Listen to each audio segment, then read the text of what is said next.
백순영 가톨릭대 의대 명예교수와 함께 이야기 나눠보겠습니다. 어서 오십시오. 안녕하세요.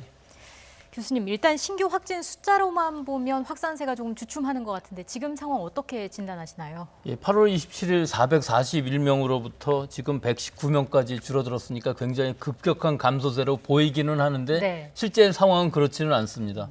어제하고 오늘 167명, 119명 이 수치는 주말에 진단검사 수가 줄어든 효과. 지금 어제는 8,890, 오늘은 5,362명인데 이것이 일반적으로 지금 거의 2만 건씩 하고 있거든요. 평소 대비 한 4분의 1 가까이 그렇죠. 줄어든 숫자가 거예요. 굉장히 많이 진단 검수가 줄었기 때문에 이 환자 수가 줄었는데 이것이 긍정적인 면도 사실은 있습니다. 예. 환자 수가 줄어들게 되면 접촉사도 줄어들고 의심 환자들이 줄어들기 때문에 진단 검사 수가 자연히 줄어들어야 되는데 아직은 그런 수준이 아닌 것 같고 내일 2만 건 정도 했을 때 과연 이 숫자가 유지될 것이냐는 것이 관건이기 때문에 아마 방역 효과가 있다고 하면은 내일 모레 사이에서도 계속 이 숫자가 줄어들고 주말로 가까워지면서 100명 이하로 떨어지면 제일 희망적인 시나리오겠습니다만은 지금 상황으로 볼 때는 지역사회에 있어서 이 무증상의 감염원 불명의 환자의 비율이 아직도 21%까지 되고 있거든요. 이것이 빨리 떨어지고 있지는 않습니다. 통제할 수 있는 방향은 아니기 때문에요. 예. 하지만 감소 추세에 있는 것은 분명하기 때문에 우리가 8월 23일부터의 이 전국적인 2단계 또 30일부터의 강화된 서울 수도권의 2단계 2.5단계라고 얘기들 하는데 이 효과가 이제 서서히 나타나는 상황이기 때문에 이번 주말까지 잘 유지가 되고 안정적이 된다면은 아마 완화할 것으로는 보이는데 이 안정적이라는 게 사실 100명 이하로 가면 과연 안정적인가 하는 건 좀 네. 의문은 있는 부분이 있어서 아직은 걱정이 되는 시기이고 이번 주말까지 잘 우리 국민들이 방역 수칙을 지켜야 하겠습니다. 네, 교수님 말씀을 들어보면 일단 닷새째 100명대 신규 확진자를 기록한 거는 희망적인 부분이긴 한데 아직은 안심할 그 시점이 아니고 좀 더 지켜봐야 한다라는 말씀이신 것 같고요. 지금 관련된 그래픽이 감염 경로가 불분명한 환자 비율이 조금 전에 나갔는데요.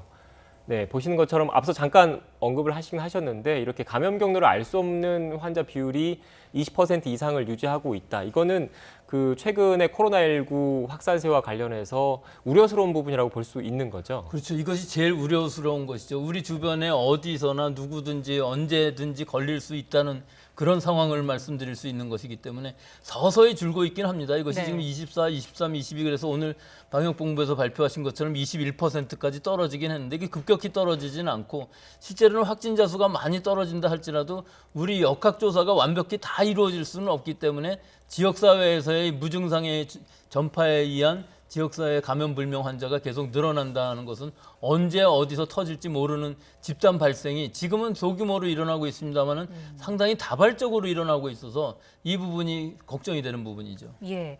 어쨌든 확진자 수도 감소 추세에 있다는 건 수도권 2.5단계, 비수도권 2단계의 사회적 거리두기가 어느 정도 효과를 보고 있다. 이렇게 좀 해석을 할 수 있을까요? 그렇죠. 지금은 그 두 가지 다 효과를 보고 있다고 볼 수 있는 거지. 시간적으로 봤을 때에도 벌써 8일째를 지나가고 있거든요. 그렇기 때문에 일주일 더 연장해서 이번 주말까지 하게 되면은 아마 그 숫자는 다음에 나오겠지만 지금 8월 23일부터 한 전국적인 2단계만 해도 이 시기에 이미 확진자들이 굉장히 많이 늘어났기 때문에 네. 이 시기에 벌써 경각심을 가지고들 전국적으로 많이들 방역 수칙을 잘 지키고 또 우리 이동량도 많이 줄어든 것이 눈에 띄게 지금 보이기 때문에 아마 이번 주말까지는 많이 줄어들 것으로 보이는데 그 이후가 더 걱정일 수도 있습니다. 네. 지금 앞서 사회적 거리두기 2.5단계 연장과 관련해서 말씀을 해주셨는데 그 실제로 그 연장의 실효성이 좀 더 있겠습니까? 방역 조치가 강화된 부분도 분명히 있고 그런데요.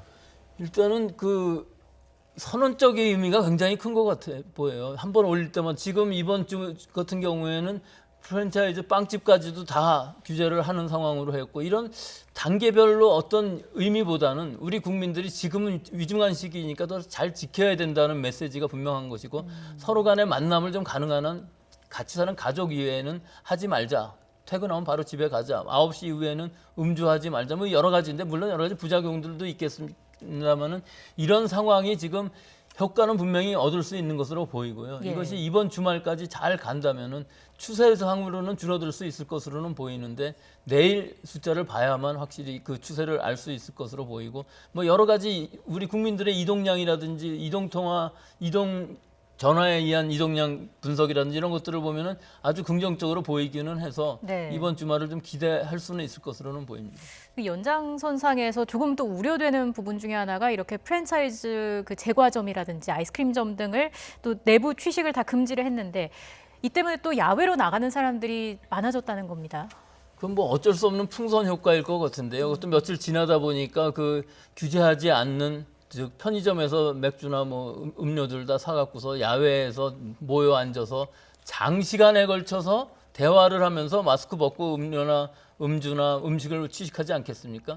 이렇게 되면 감염될 가능성이 굉장히 높아진다는 것이죠. 우리가 야외라고 그래서 걱정 안 해도 된다는 것은 아닌 것이 홍천에서의 그 캠핑에서도 보시다시피 장시간에 걸쳐서 같이 접촉을 하면은 결국은 감염될 가능성이 있기 때문에 네. 지금 이 상황에서는 사실 뭐 어디서 마시느냐 뭐 이런 것이 아니라 아예 만나지를 말아야 되는 시기인데 그래도 굳이 만나겠다면 가능한 한 좀 거리라도 띄우고 또 음식을 먹거나 마실 때 이외에는 장시간 대화를 할 때는 꼭 보건 마스크 쓰고서 뭐 이렇게까지 하면서 좀 뭘 음식을 섭취한다는 건 좀 우스꽝스럽기는 합니다만은 그래도 하여튼 이왕 만났으면 그렇게라도 하는 것이 좋지 않을까 그렇게 생각합니다. 네, 교수님 이렇게 풍선 효과와 더불어서 최근 또 우려스럽고 걱정되는 게 위중 중증 환자입니다. 중증 이상 환자 규모가 우려스러운데 지금 증가폭, 위중하고 중증 환자의 증가폭 자체는 다소 감소했습니다. 하지만 지금 화면을 지금 그래픽이 나가고 있는데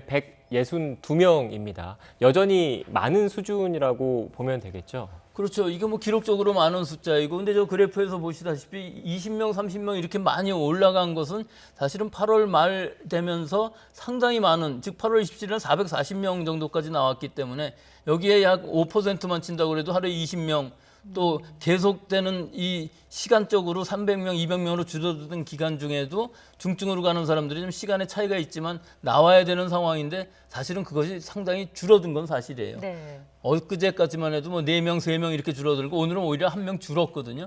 그러니까 이 부분은 아마 우리 의료진들이 많은 경험을 가지고서 지금 일반 환자들이 중증으로 가지 않게끔 여러 가지 치료들을 잘 하셔갖고서 이런 상황을 만드실 수 있었던 것으로 보이는데 최근에 환자들 동향 보면 60대 이상이 상당히 많은 부분을 차지하고 있거든요. 그래서 또 진단을 제대로 받으시지 않아갖고 우리 K방역에서 얘기하는 조기 진단하고 조기 치료함으로 해서 중증으로 가지 않게끔 해야만 되는데 이런 부분이 상당히 어그러져 있는 것이 현재 상황인데도 불구하고 어느 정도 중증 환자로 위중 환자로 가는 것을 지금 막고 있다는 것은 대단한 의료진의 노력이라고 볼 수 있겠습니다. 예, 교수님 근데 궁금한 게요. 남은 병상수 그리고 즉시 가용 병상수의 차이가 좀 있더라고요. 그렇죠. 이게 중증 환자를 치료할 수 있는 중환자실이라는 것은 보통 우리 상급 병원들, 뭐 서울 수도권에도 많은 대학병원들의 중환자실을 갖추고는 있지만 사실 거기를 비우기도 굉장히 어렵고요. 네. 또 많이 그 병상을 만들어 놨다 할지라도 거기에 있는 의료진이 부족할 경우도 있고 하기 때문에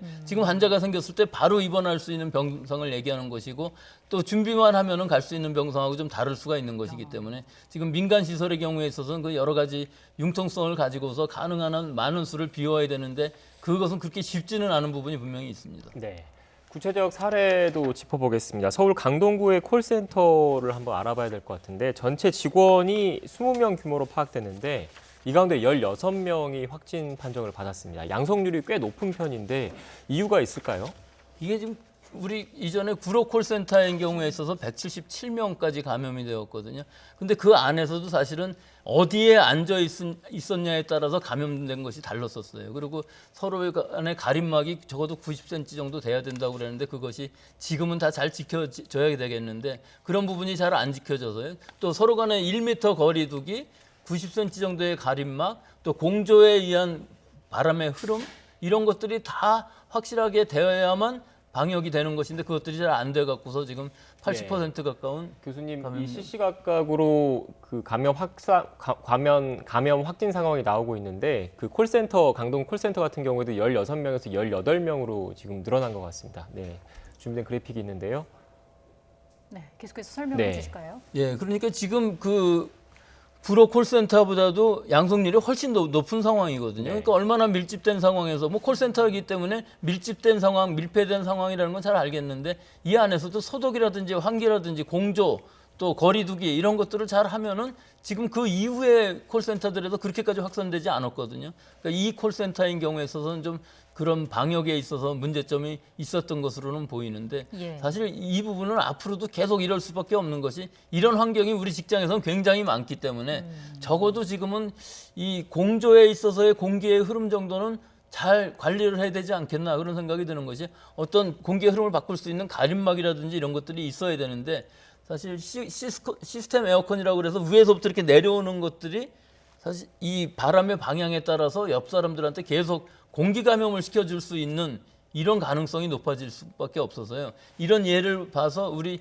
실내 환경에 있어서의 공기의 흐름에 따라서 감염된다는 것을 잘 방역 책임자들 혹은 그 여러 직장에 높으신 분들이 이것들을 고려를 해서 방역을 잘 하셔야 될 것으로 봅니다. 네, 관련해서 서울시의 조사 결과 그래픽도 지금 나가고 있습니다. 강동구 콜센터의 경우 앞서 추가적으로 16명에서 18명으로 확진자가 늘어났다라는 설명을 드렸고 지금 보고 계신 그래픽은 관련된 그 서울시의 조사 결과입니다. 교수님께서 설명해 주셨지만 자리 간 간격이 1m도 확보되지 않았고 책상 칸막이 높이도 규정인 90cm에 못 미쳤다. 결국은 이런 그 요인들이 양성률을 높게 한 데 작용을 했다 이렇게 판단을 하면 되겠네요. 예, 그렇습니다. 저기서 제일 중요한 부분이 건물 내에서 환기가 얼마나 가능할 수 있느냐 하는 것인데 여기에 덧붙여서 공조에 의해서 공기 흐름이 생기게 되면은 공기 감염이 일어날 수 있다는 것이 이렇게 집단적으로 양성률이 높아지는 이유일 수가 있기 때문에 네. 이런 부분들을 충분히 지금 고려를 하셔야 될 것으로 봅니다.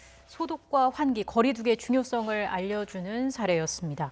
또 다른 사례를 좀 짚어보겠습니다. 광주시 한 전통시장 내 국밥집과 관련된 확진자도 계속 늘고 있는데 앞서 방역당국에서는 11명이 또 감염이 됐다라는 소식이 전해졌습니다. N차 감염 확산에 대한 우려가 여전히 나오고 있는 거죠. 이 부분이 지금 아직까지도 다 확실하지는 않습니다. 감염 경로 자체가 불명한 데다가 지금 시장에 있는 전통 국밥집에서부터 감염된 사례가 나오는 것이고 또 시간적으로도 계속 N차 감염이 일어날 수밖에 없는 상황이고 지금 11명까지 늘어나고 있는데 앞으로도 확진자가 더 늘어날 가능성이 굉장히 높거든요. 네. 교수님 여기 지역 주민분들은 걱정하실 수도 있어서 지역명을 다시 한번 설명을 드리면 경기도 광주시가 아니라 광주광역시의 사례인 거죠. 예, 광주광역시의 네. 국밥집입니다. 네. 근데 전통시장에 있는 국밥집이라고 하는데요. 이 N차 감염이 일어나고 있는 상황인데 사실 대상자는 그렇게 많지는 않다고 합니다. 그래서 전수조사를 통해서 진단검사를 받게 되는데 이 부분들을 시간이 늦어지면 N차 감염이 더 많아지기 때문에 이 국밥집을 방문하신 분들은 자진해서 자발적으로 진단검사를 받으시는 것이 N차 감염을 조금이라도 줄일 수 있는 방법이기 때문에 지금은 꼭 증상이 있든 없든 상관없이 진단검사를 받으시는 것을 권고하고 싶습니다. 네. 네, 알겠습니다. 네, 지금까지 백순영 가톨릭대 의대 그 명예 교수님과 함께 이야기를 나눠봤는데 추가적으로 마지막으로 하나만 더 질문을 드릴게요. 추석과 관련해서 이제 얼마 연휴가 남지 않았지 않습니까? 그런데 정부에서는 되도록이면은 그 고향 방문이나 친척 친지 방문 자제를 권고했는데 이 권고 수준이 과연 적당한가? 아예 어떻게 보면 그 일반 시민분들이 안 갈 수 있도록 그런 조치가 좀 더 강화된 조치가 필요하지 않느냐 이런 의견도 있더라고요. 교수님께서는 어떻게 보십니까? 저는 항상 이 민주적인 방역을 주장하는데요. 대구 신천지의 경우에 있어서 대구를 물리적으로 봉쇄하지는 않았거든요. 그리고 민주국가에도 실제로 봉쇄를 한다고 해도 큰 효과는 없을 것으로 보여요. 그래서 지금 올 추석 우리들이 잘 지내지 않으면 즉 뭐 예년처럼 대이동이 일어나고 나면은 우리 올 겨울 내년 설까지 통제할 수 없는 걷잡을 수 없는 상황으로 갈 수밖에 없기 때문에 네. 올해는 가능하면 귀성하지 마시고 역귀성도 가능하면 자제해 주시기를 부탁드리겠습니다. 네. 네, 알겠습니다. 지금까지 백순영 가톨릭대 의대 명예교수와 함께 이야기 나눴습니다. 교수님 오늘 말씀 고맙습니다. 고맙습니다.